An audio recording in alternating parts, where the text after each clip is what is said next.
Hello बच्चों, good morning. अब आपको मैं केमिकल बॉन्डिंग में एक नया टॉपिक पढ़ाने जा रहा हूँ जिसका नाम है हाइब्रिडाइजेशन।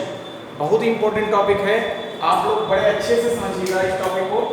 हाइब्रिडाइजेशन आप लोगों ने थोड़ा सा ऑर्गेनिक में देखा है, लेकिन उस हाइब्रिडाइजेशन और इस हाइब्रिडाइजेशन में बहुत बड़ा डिफरेंस है। समझते रहिएगा। यहाँ ऑर्बिटल की मिक्सिंग होती है, हाइब्रिडाइजेशन। हाइब्रिडाइजेशन को बहुत अच्छे से समझिएगा आप लोग। तो हाइब्रिडाइजेशन में हाइब्रिड मीन्स होता है न्यू ऑर्बिटल का फॉर्मेशन। तो बेटा आपको ये भी पता है कि ऑर्बिटल्स जो हमारे पास हैं, ऑर्बिटल्स जो हैं, तो ऑर्बिटल में एक हमारे पास s ऑर्बिटल है, फिर दूसरा हमारा p ऑर्बिटल्स दिया हुआ है, फिर हमारा d ऑर्बिटल है और एक हमारा f ऑर्बिटल है। तो s ऑर्बिटल जो होता है इसका शेप क्लियर है, p ऑर्बिटल का भी शेप क्लियर ही है, d ऑर्बिटल का भी क्लियर है, f का कोई शेप नहीं है, नो शेप। तो जब नो शेप भी नहीं है तो मिक्सिंग तो हो ही नहीं सकती है। तो कुल मिला के sp-d ये तीन ऑर्बिटल ऐसे होते हैं जो और एक तरीके से हाइब्रिडाइजेशन में इन्वॉल्व होते हैं, मिक्सिंग कर सकते हैं, क्योंकि इनका शेप क्लियर है, इनकी एनर्जी क्लियर है, इनके अंदर की सब सेल भी क्लियर है, इसलिए ये मिक्सिंग कर लेते हैं। तो यस ऑर्बिटल, एक चीज को दिमाग में रख लो, p ऑर्बिटल और d ऑर्बिटल हाइब्रिडाइजेशन में रोल करता है, लेकिन f ऑर्बिटल नहीं करता है। ठीक, सिंपल वे में इसकी पहले डेफिनेशन समझ लो। When mixing of different energy orbitals and formation of new hybrid orbital is called the hybridization. Clear हो गया?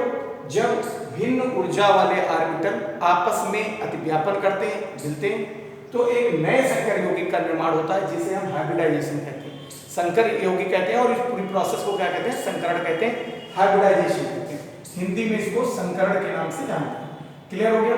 संकरण कहते हैं। अब ये संकरण होता कितने टाइप्स का है समझ गए ना? Mixing of different energy orbitals then formation of new hybrid is called the hybridization.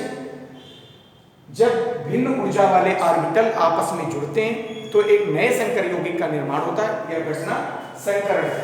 Clear हो गया? अब जैसे मान लीजिए फर्स्ट की बात हम करें कि पहला जो संकरण के प्रकार होते हैं, संकरण के टाइप देख लो, हाइब्रिडाइजेशन कितने टाइप्स के होते हैं। और बेटा ये पूरी की पूरी थ्योरी BSEPER पर आधारित है। BES पर थ्योरी क्या कहलाती है? बैलेंस जानते ही हो, बैलेंस सेल इलेक्ट्रॉन पेयर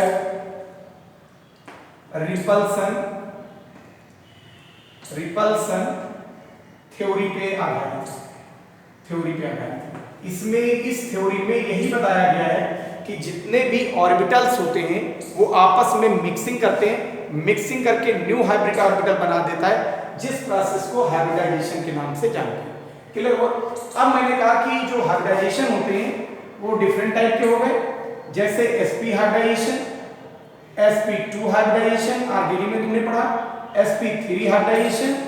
लेकिन बेटा अब यहां थोड़े से और भी पढ़ने हैं, sp3d1 होगा या sp3d2 होगा या d2sp3 होगा। ये कोऑर्डिनेशन में तुमको खूब जबरदस्त मिलता है, इंटर का एक चैप्टर है कोऑर्डिनेशन कंपाउंड्स, उसमें इस हाइब्रिडाइजेशन की बहुत ज्यादा मिक्सिंग दिखती है। तो कुल मिला के 5 टाइप का आप लोगों ने चार टाइप का देखा होगा, उस टाइप और डेरिवेटिव 5 टाइप का मान लीजिए।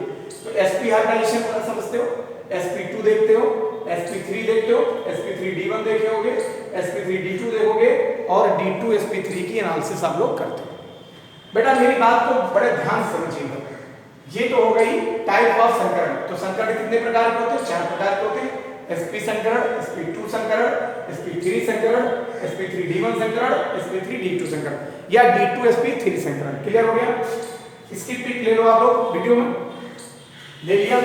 अब इसके बाद और अच्छे से समझिएगा मेरी बात को। यहां पे बेटा देखिएगा, जैसे मान लीजिए पहली की बात हो जाए sp संकरण की, तो यदि हम sp संकरण की बात कर रहे हैं, sp हाइब्रिडाइजेशन की बात कर रहे हैं, तो sp संकरण में क्या होता है? व्हेन मिक्सिंग ऑफ, समझ लीजिए definition, when mixing of one s orbital and one cell of p orbital then formation of the sp hybridisation. Okay, जब एक s ऑर्बिटल और p का एक कोष, p में 3 होते हैं, px py और pz, एक कोष आपस में मिलता है तो sp संकर्ण का निर्माण होता है। जब एक s ऑर्बिटल तथा p का एक कोष आपस में मिलता है तो sp संकर्ण का निर्माण होता है।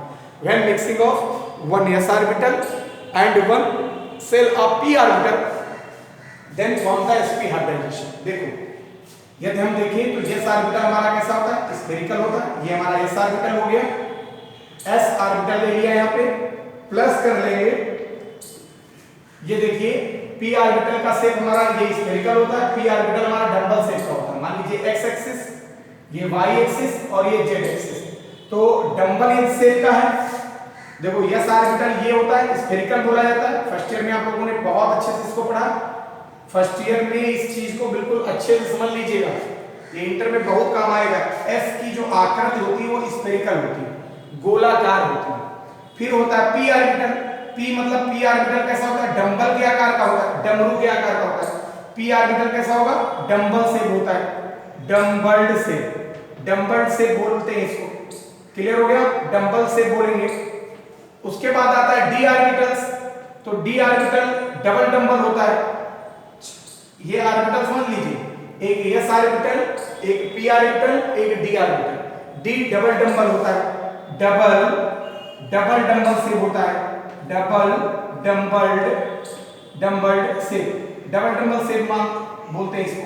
कहीं कोई प्रॉब्लम नहीं होनी चाहिए। तो ये s ऑर्बिटल और p का एक ऑर्बिटल, तो ये बेटा p डंबल शेप है तो p तो है ही है, लेकिन x एक्सिस पे डंबल जा रहा है तो px हो जाएगा। क्लियर हुआ, ये मिक्स कर दिया आपस में।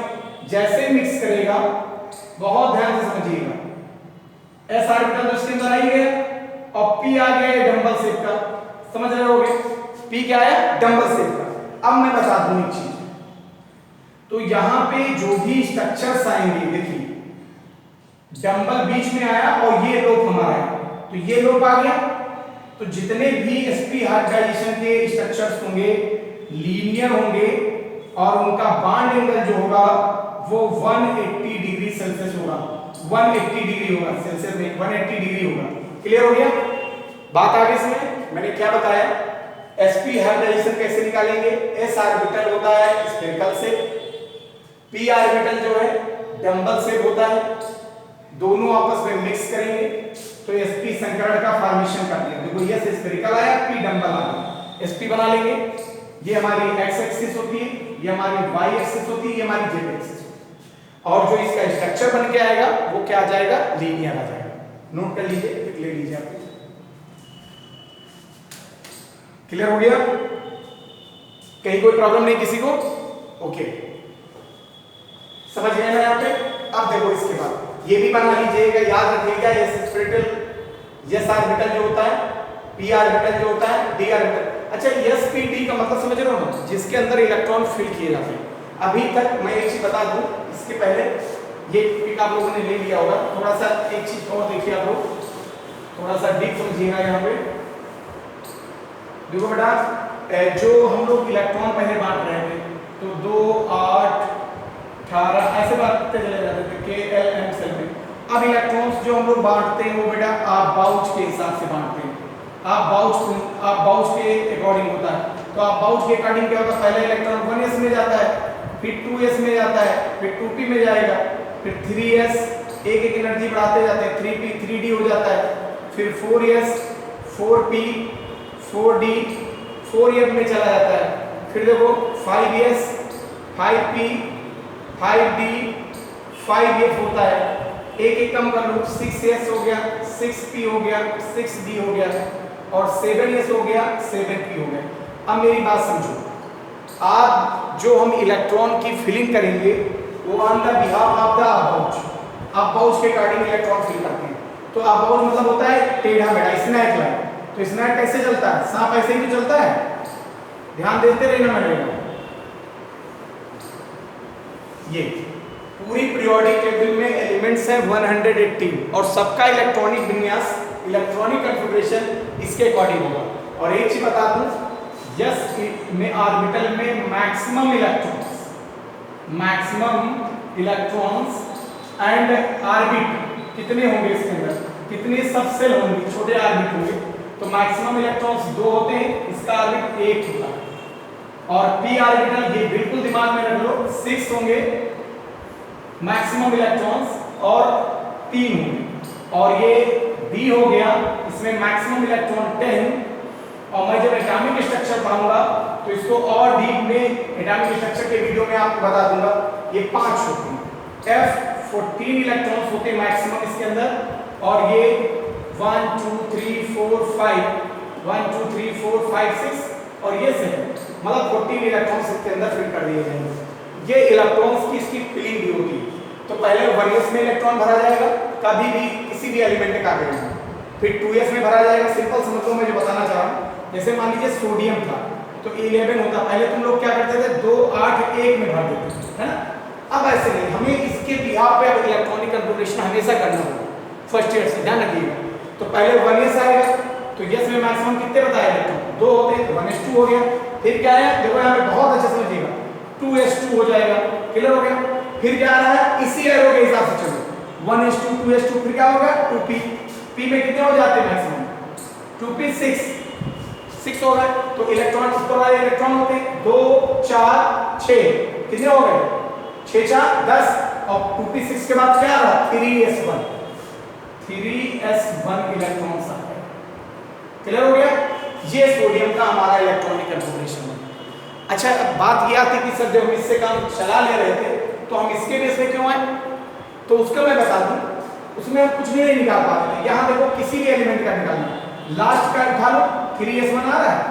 अब देखो जो आवर्त है, जो नीचे दिया होता है वो आवर्त होता है, इसमें 3 हो गया।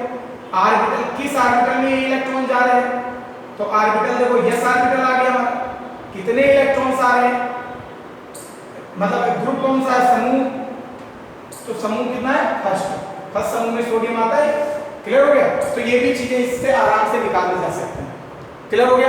तो अब तुम लोग इलेक्ट्रॉनिक विन्यास जो भी करोगे एस ऑर्बिटल का हाइब्रिडाइजेशन सही कर लो, और कम से कम 2-3 एलिमेंट्स 4 एलिमेंट्स का प्रैक्टिस कर लेना। इसके बेस पे खूब 2-3 बार प्रैक्टिस करोगे बेटा, अब जितना भी इलेक्ट्रॉनिक कन्फिगरेशन होगा इसके बेस पे होगा और इसी बेस पे मिक्सिंग होगी।